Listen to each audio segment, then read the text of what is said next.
Olá, é maravilhoso estar com você. Hoje, vamos explorar como a China está perdendo amigos em todo o mundo devido às suas políticas comerciais. Vamos entender por que a China está enfrentando resistência não só das grandes economias, mas também do sul global. Fique conosco até o final. Então, vamos aos fatos. O regime comunista da China parece estar fazendo inimigos por todos os lugares. As políticas comerciais agressivas de Pequim já minaram o seu chamado bom relacionamento com os Estados Unidos, Europa e Japão, onde todos ergueram barreiras comerciais contra os bens chineses. E a administração Trump, que está chegando, provavelmente imporá mais barreiras. Agora, a China está enfrentando queixas e resistências semelhantes das economias em desenvolvimento na Ásia e América Latina, o chamado Sul Global. Além dos planos do presidente eleito Donald Trump para novas tarifas, esse último desenvolvimento coloca a China em uma situação econômica desafiadora e sugere ainda maiores dificuldades enquanto Pequim tenta recolocar a economia do país nos trilhos. As dificuldades crescentes com o Sul Global derivam de uma série de erros de política em Pequim, tanto domésticos quanto internacionais. Esses começaram com a pandemia e a crise imobiliária que rapidamente a seguiu. A pandemia retrocedeu a economia, mas o maior dano foi causado pela política de fique em casa, que fechou todo o comércio e manteve quarentenas na China muito depois que o resto do mundo reabriu. Esse longo período de restrição fez muito para minar a segurança dos trabalhadores chineses e das empresas privadas no que diz respeito à sua capacidade de ganhar consistentemente, um sentimento que induziu uma relutância geral em gastar. Além desse erro, houve a relutância de Pequim em reagir ao fracasso de vários desenvolvedores imobiliários a partir de 2021. A inação oficial permitiu que esses fracassos impactassem adversamente as finanças e a economia chinesa em geral.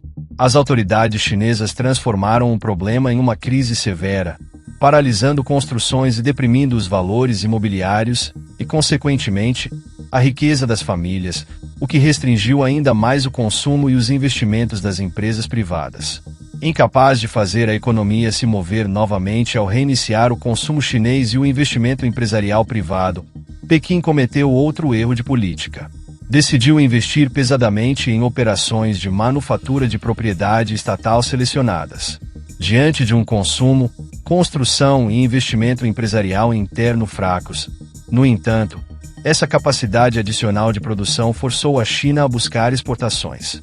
Isso falhou devido a outro erro de política. Porque no passado, Pequim se recusou a negociar honestamente com as grandes economias desenvolvidas do mundo quando elas reclamavam das práticas comerciais da China. Os Estados Unidos, a Europa e o Japão tomaram medidas para limitar o comércio com a China. Esta circunstância forçou Pequim a olhar para o Sul Global para absorver sua produção excedente. Mas agora, essas nações começam a reagir exatamente como os Estados Unidos, a Europa e o Japão fizeram. De fato, as queixas dessas economias em desenvolvimento soam notavelmente como aquelas feitas por empresários, sindicatos e políticos em todo o mundo desenvolvido. Queixas sobre produtos chineses tornaram-se comuns em todo o mundo em desenvolvimento. Dados do Fundo Monetário Internacional fornecem insights, mostrando um aumento de 19% nas vendas chinesas para essas economias desde o início de 2022, em comparação com o crescimento de apenas 11% nas vendas dessas economias para a China. O superávit comercial da China com o mundo em desenvolvimento aumentou em 56% desde 2021. Em todo o Sul Global, empresários e autoridades governamentais falam de como as importações chinesas desempregaram pessoas e forçaram empresas locais a fechar ou a fazer grandes cortes. A Tailândia, por exemplo, atribui à importação chinesa o fechamento de 1.700 fábricas. Pesquisas feitas pelo grupo financeiro Kiatnakin Infatra, com base na Tailândia, determinaram que o futuro será mais desafiador mesmo com novas startups.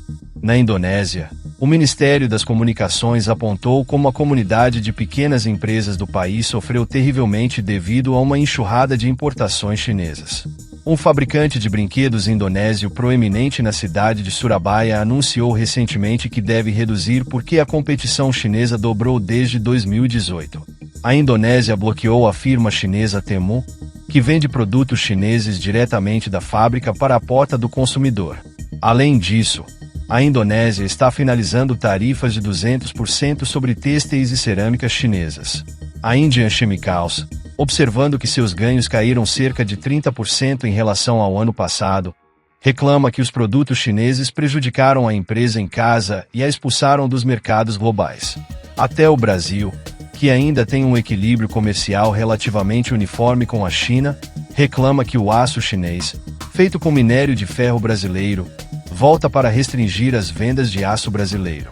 Apesar do calor entre o presidente brasileiro e o líder chinês, o Brasil elevou tarifas sobre o aço, o arame, peças automotivas e equipamentos de telecomunicações chineses.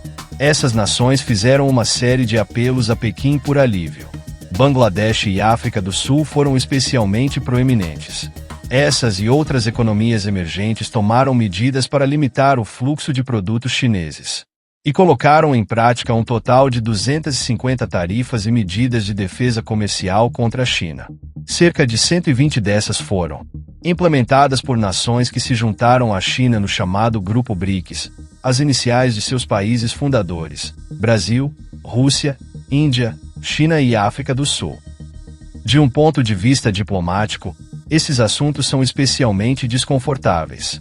Pequim tem promovido a China como líder do Sul global e seu campeão contra o chamado abuso das empresas europeias e americanas.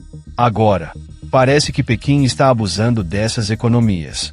Com a hostilidade crescente em relação ao comércio com a China tanto da Europa quanto dos Estados Unidos, acoplada a uma situação doméstica aparentemente estagnada, Pequim não tem outro lugar para se voltar. Isso não é bom para uma rápida melhoria nas perspectivas econômicas da China. Resumindo, a China está em uma encruzilhada econômica. Com resistência crescente tanto do norte como do sul, a recuperação econômica parece mais distante. Então esses são os fatos que estão afastando os amigos da China. Inscreva-se no nosso canal para receber informações valiosas. Até o nosso próximo vídeo.